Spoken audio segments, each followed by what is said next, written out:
ఈరోజు నవభారత రాజ్యాంగ నిర్మాత డాక్టర్ బాబాసాహెబ్ అంబేద్కర్ గారి 135వ జయంతి సందర్భంగా ఈ నెల్లూరు నడిబొడ్డులో వీఆర్సీ సెంటర్లో జిల్లా పార్టీ అధ్యక్షులు కాకాని గోవర్ధన్ రెడ్డి గారి నాయకత్వంలో ఈరోజు అన్ని నియోజకవర్గాల సమన్వయకర్తల ఆధ్వర్యంలో ఇక్కడ డాక్టర్ బాబాసాహెబ్ అంబేద్కర్ గారికి ఘన నివాళులు అర్పించడం జరిగింది.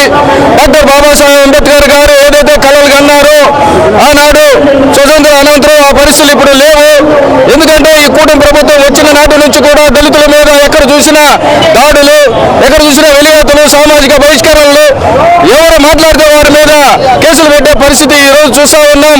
ఇటువంటి ఒక దుర్మార్గ పాలన ఈ రోజు డాక్టర్ బాబాసాహెబ్ అంబేద్కర్ గారి రాజ్యాంగం అమలు పరచకపోగా ఎక్కడ చూసినా దాడులే. ఇక్కడ ఒక రెడ్ బుక్ రాజ్యాంగం జరుగుతూ ఉంది.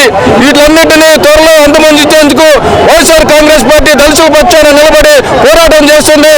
గతంలో ఏదైతే అంబేద్కర్ గారు కలలు కన్నారో దాన్ని సాకారం చేస్తూ విద్య వైద్యాన్ని పేద ప్రజలకు అందించే విధంగా నాడు నేడు వైద్య విధానం ద్వారా, విద్యా విధానం ద్వారా జగన్మోహన్ రెడ్డి గారు అన్నాడు ఆంధ్రప్రదేశ్ లో పేద ప్రజలందరికీ కళలు సాకారం చేస్తే ఈ రోజు ఆ పరిస్థితి లేదు. ఎక్కడ చూసినా ఆరోగ్యశ్రీ బంధు, ఏ సంక్షేమ కార్యక్రమాలు ఉండే పరిస్థితి లేదు, అభివృద్ధి లేదు.